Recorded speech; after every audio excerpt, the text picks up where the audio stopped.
Hello and welcome to Quicktip 49. I'm going to insert an indicator that I'm working on the chart. And you'll notice that a couple of things have happened. One is that the indicator is applied to the subgraph rather than the main graph. And of course you might want it applied to the subgraph. And two, that the colors are not quite right.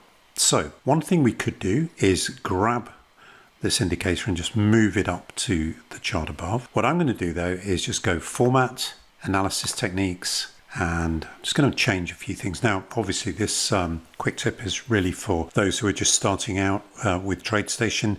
If you've used it for any length of time, this will be, I'm sure, fairly obvious, but could be a little challenging when you're first using it. So if we wanted to have it on the main chart, we can change that to same axis as underlying data. And if we wanted to change the color, we could change that blue to white. And there you'll see we have it looking more like we want it. So I'm just going to delete it and apply it to the chart again. And you'll see that the changes we made are now lost. We've actually lost them because we didn't save them in any way. So what we should have done is, let's just go back to Format, Analysis Techniques, and we can make several changes this time.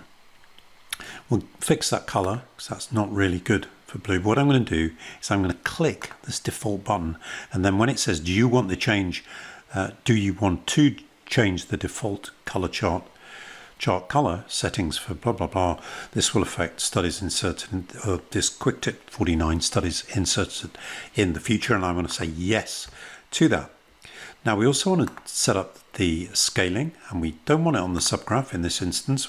We want it on the main graph, so I'm going to change it to same axis as underlying data.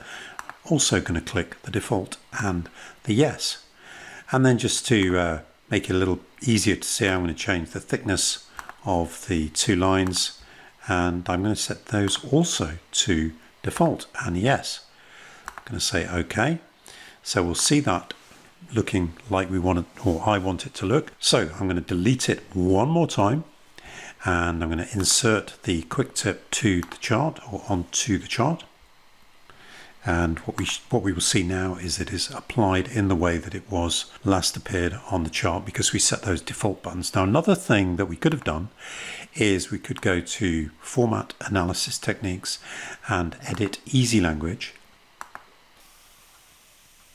like so. And if we were to right click here and go down to Properties, you'll see that we get various tabs with lots of those parameters that we've already been looking at. So for example, if we wanted to change the scaling, we could do that here. What we might want to do though is just change the chart color. So for example, we have one of those lines set to white. Let's just set that to green instead, and let's remember to click default and yes, and verify the program. So if we go back to the chart, maybe let's just have a look at another chart. Okay, here we have one with white background, so let's insert the indicator, Quicktip 49, and you'll see that the changes we made previously and the change we just made in the program has now been successfully added to the program. So hopefully that will be useful. Thank you very much.